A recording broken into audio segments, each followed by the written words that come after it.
अच्छे लोगों के साथ हमेशा बुरा क्यों होता है?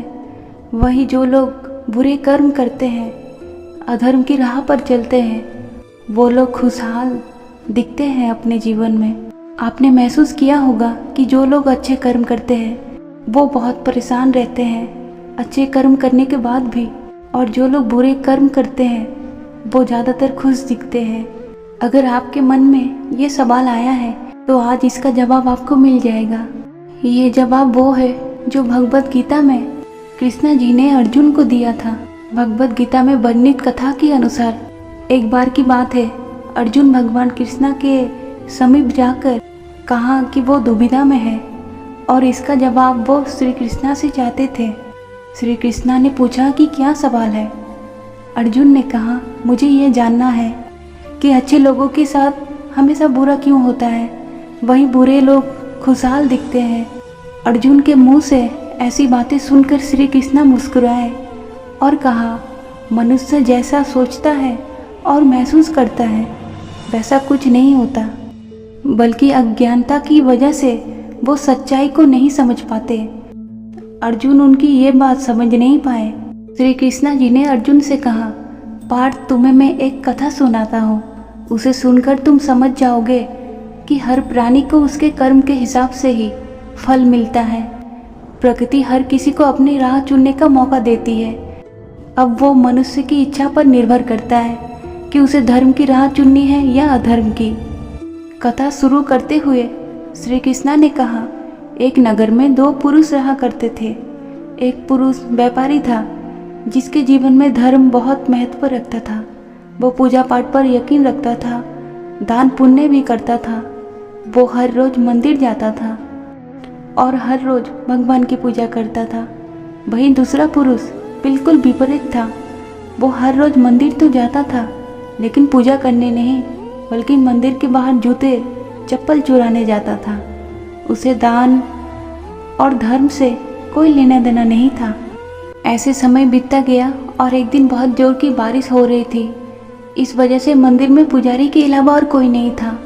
ये बात उस अधर्मी पुरुष को पता चल गई थी, तो उसने सोचा कि यही मौका है कि मंदिर के सारे धन चुराने का। पंडित जी से नज़र बचाकर उसने मंदिर का सारा धन चुरा ली और उसी समय धर्म कर्म पर विश्वास रखने वाला पुरुष भी मंदिर पर पहुंच गया।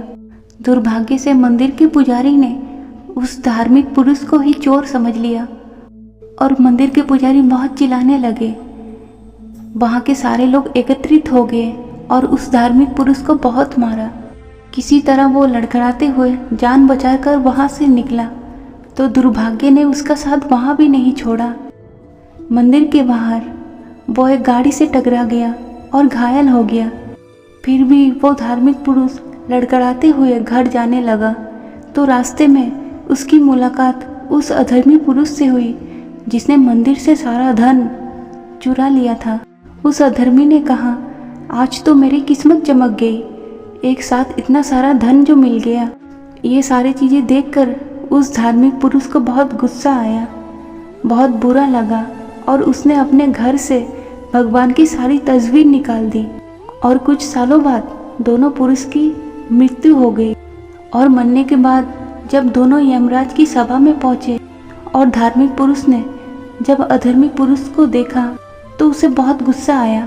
उसने क्रोधित होकर यमराज से पूछा, मैं तो हमेशा अच्छे कर्म करता था, दान पुण्य में विश्वास रखता था, उसके बदले जीवन भर मुझे अपमान, दर्द और तकलीफ ही मिली। आखिर ऐसा भेदभाव क्यों? इस पर यमराज ने कहा, पुत्र, तुम गलत समझ रहे हो। जिस दिन तुम्हारी गाड़ी से टक्कर हुई थी वो दिन तुम्हारे जीवन का आखिरी दिन था, परंतु तुम्हारे अच्छे कर्म की वजह से तुम्हारी मौत सिर्फ एक छोटी सी चोट में बदल गई। और तुम इस अधर्मी पुरुष के बारे में जानना चाहते हो। दरअसल इस अधर्मी पुरुष के भाग्य में राज्य योग था, मगर इसके कुकर्म की वजह से और अधर्म की वजह से वो सिर्फ एक छोटी सी धन की पोटली में बदल गया। और ये कथा सुनाने के बाद कृष्णा जी ने अर्जुन से कहा, अब तुम्हें तुम्हारे सवाल का जवाब मिल गया।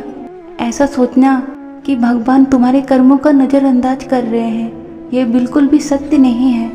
भगवान हमें कब क्या किस रूप में दे रहा है मनुष्य को समझ में नहीं आता, मगर आप अच्छे कर्म करते रहें तो भगवान की कृपा हमेशा बनी रहती है।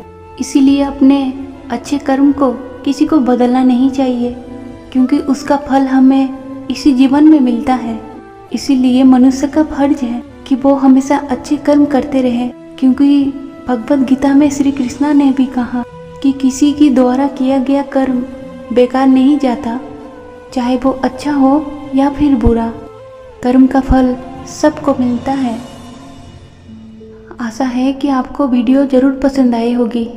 ऐसी और भी वीडियो के लिए हमारे इस चैनल को सपोर्ट ज़रूर करना, लाइक सब्सक्राइब अवश्य करना। हरे कृष्णा।